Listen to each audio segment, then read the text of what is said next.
ಮೂಡಾ ಕೇಸ್ನಲ್ಲಿ ಸಾಲು ಸಾಲು ಸಂಕಷ್ಟವನ್ನು ಎದುರಿಸ್ತಾ ಇದ್ದಂತಹ ಸಿಎಂ ಸಿದ್ದರಾಮಯ್ಯನವರಿಗೆ ಹೈಕೋರ್ಟ್ನ ತೀರ್ಪು ಒಂದು ರೀತಿ ಹೊಸ ಉತ್ಸಾಹಕ್ಕೆ ಕಾರಣವಾಗ್ತಾ ಇದೆ. ಮೂಡಾ ಕೇಸ್ನಲ್ಲಿ ಹೈಕೋರ್ಟ್ನಿಂದ ಸಿಎಂಗೆ ಬಿಗ್ ರಿಲೀಫ್ ಸಿಕ್ಕಿದೆ. ಒಂದು ಸಂಕಷ್ಟದಲ್ಲಿ ಪಾರಾಗಿದ್ದಾರೆ ಸಿಎಂ. ಸೋಮವಾರ ಮತ್ತೊಂದು ಸಂಕಷ್ಟ ಇದೆ. ಸೋಮವಾರ ಸಿಎಂ ಪತ್ನಿಗೆ ಇಡಿ ಸಮನ್ಸ್ ರದ್ದು ಕೋರಿ ಅರ್ಜಿ ವಿಚಾರಣೆ ಇದೆ. ಸೋಮವಾರವೂ ಕೂಡ ಸಿಎಂಗೆ ರಿಲೀಫ್ ಸಿಗುತ್ತಾ ಅನ್ನೋದು ಈಗಿರುವಂತಹ ಪ್ರಶ್ನೆ.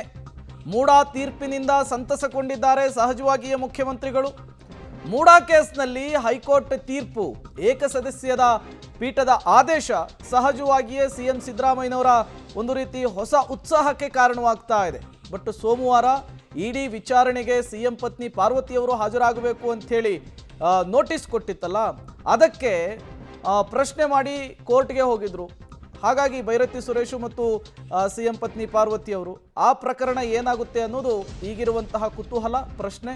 ಅದರಲ್ಲೂ ಕೂಡ ಸಿಎಂ ಸಿದ್ದರಾಮಯ್ಯನವರಿಗೆ ಇದೇ ರೀತಿ ರಿಲೀಫ್ ಸಿಕ್ಬಿಟ್ರೆ ಬಹುತೇಕ ಸಿಎಂ ಸಿದ್ದರಾಮಯ್ಯನವರಿಗೆ ಅತಿ ದೊಡ್ಡ ರಿಲೀಫ್ ಸಿಕ್ಕಂತೆ ಆಗುತ್ತೆ ಸೋಮವಾರವೂ ಕೂಡ. ಮತ್ತಷ್ಟು ಡೀಟೇಲ್ಸ್ ಅನ್ನ ಕೊಡ್ತಾರೆ ರವೀಶ್, ನೇರ ಸಂಪರ್ಕದಲ್ಲಿ ಜಾಯ್ನ್ ಆಗಿದ್ದಾರೆ. ರವೀಶ್, ಹೈಕೋರ್ಟ್ ಏಕಸದಸ್ಯ ಪೀಠದ ಆದೇಶ ಅನ್ಡೌಟೆಡ್ಲಿ ಸಿಎಂ ಸಿದ್ದರಾಮಯ್ಯನವರ ಒಂದು ರೀತಿ ಹೊಸ ಉತ್ಸಾಹಕ್ಕಂತೂ ಕಾರಣವಾಗಿದೆ. ಒಂದು ರೀತಿ ಹೊಸ ಚೈತನ್ಯವನ್ನು ಕೂಡ ಅವರಲ್ಲಿ ಮೂಡಿಸಿರುತ್ತೆ. ಬಟ್ ಸೋಮವಾರದ ತೀರ್ಪಿನ ಮೇಲೂ ಕೂಡ ಅವರಿಗೆ ಅಷ್ಟೇ ಆತಂಕ, ಟೆನ್ಷನ್ ಇದ್ದೇ ಇರುತ್ತಾ ಅಂತ? ಪ್ರೇಮ್, ಖಂಡಿತವಾಗಿ ಕೂಡ. ಯಾಕೆಂದರೆ ಅವ್ರದ್ದು CBIಗೆ ಹೋಗುವಂಥದ್ದು ಪ್ರಕರಣ ಏನಿತ್ತು ಅದು ಒಂದು ರೀತಿಯಲ್ಲಿ ಹೈಕೋರ್ಟ್ಗೆ ರಿಲೀಫ್ ಸಿಕ್ಕಿದೆ. ಹಾಗಾಗಿ ಸಮಾಧಾನದಿಂದ ಸಿಎಂ ಸಿದ್ದರಾಮಯ್ಯನವರು ಇದ್ದಾರೆ. ಯಾಕೆಂದರೆ ಕಳೆದ ಒಂದು ವಾರದಿಂದಲೂ ಕೂಡ ಅನಾರೋಗ್ಯದ ಜೊತೆಗೆ ಈ ಒಂದು CBI ಟೆನ್ಷನ್ ಕೂಡ ಅವ್ರಿಗಿತ್ತು. ಪ್ರಮುಖವಾಗಿ ಸಿಎಂ ಸಿದ್ದರಾಮಯ್ಯ ಅವರ ಪತ್ನಿ ಪಾರ್ವತಿಯವರು ಸಾರ್ವಜನಿಕ ಜೀವನದಲ್ಲಿ ಇಷ್ಟು ದಿನಗಳ ಕಾಲ ಕಾಣಿಸ್ಕೊಂಡಿರಲಿಲ್ಲ.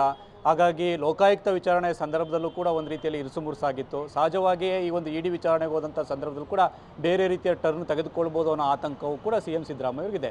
ಅದೇ ಕಾರಣಕ್ಕೋಸ್ಕರ ಹೈಕೋರ್ಟ್ ಮೆಟ್ಟಿಲೇರಿರ್ತಕ್ಕಂಥದ್ದು ಇಡಿ ಸಮನ್ಸ್ ಕೊಟ್ಟಿರೋದ್ರ ಹಿನ್ನೆಲೆಯಲ್ಲಿ, ಅಂದರೆ ಒಂದು ಕಡೆ ಆಪ್ತ ಭೈರತಿ ಸುರೇಶ್, ಇನ್ನೊಂದು ಕಡೆ ಪತ್ನಿಗೆ ಇಡಿ ಸಮನ್ಸ್ ಏನಿದೆ ಅದರ ವಿಚಾರವಾಗಿ ಸೋಮವಾರ ಹೈಕೋರ್ಟ್ ಒಂದು ರೀತಿಯಲ್ಲಿ ಆದೇಶವನ್ನು ಹೊರಡಿಸುವಂಥ ಸಾಧ್ಯತೆ ಇದೆ.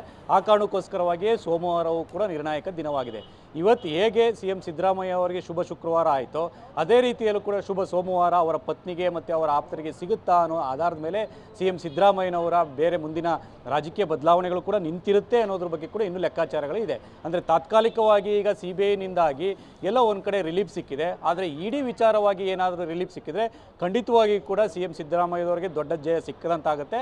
ಹಾಗಾಗಿ ಕಾನೂನು ಹೋರಾಟ ಮತ್ತು ರಾಜಕೀಯ ಹೋರಾಟ ಎರಡೂ ಹೋರಾಟಗಳನ್ನು ಇನ್ನಷ್ಟು ಒಂದು ರೀತಿಯಲ್ಲಿ ಗಟ್ಟಿಯಾಗಿ ಮಾಡೋದಕ್ಕೂ ಕೂಡ ಸಾಧ್ಯ ಆಗುತ್ತೆ ಅನ್ನೋದ್ರ ಬಗ್ಗೆ ಕೂಡ ಅವರ ಆಪ್ತರು ಹೇಳ್ತಾ ಇರ್ತಕ್ಕಂಥದ್ದು. ಈಗಾಗಲೇ ಆ ಒಂದು ತೀರ್ಪು ಬಂದ ಬಳಿಕ ಇಂಗ್ಲೆಂಡ್ ನಿಯೋಗ ಜೊತೆ ಕೂಡ ಭೇಟಿ ಮಾಡಿದ್ದಾರೆ. ಅವ್ರ ಜೊತೆನೂ ಕೂಡ ಸಂಭ್ರಮದಿಂದಲೇ ಮಾತುಕತೆಯನ್ನು ನಡೆಸಿದ್ದಾರೆ.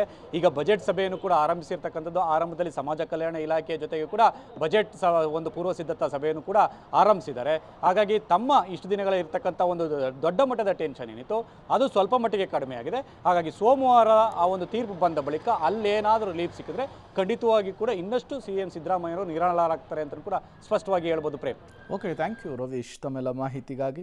ಸಿಎಂ ಸಿದ್ದರಾಮಯ್ಯನವ್ರಿಗೆ CBI ತನಿಖೆಯ ವಿಚಾರಕ್ಕೆ ಸಂಬಂಧಪಟ್ಟಂತೆ ಮಾತ್ರ ರಿಲೀಫ್ ಸಿಕ್ಕಿರುವಂಥದ್ದು.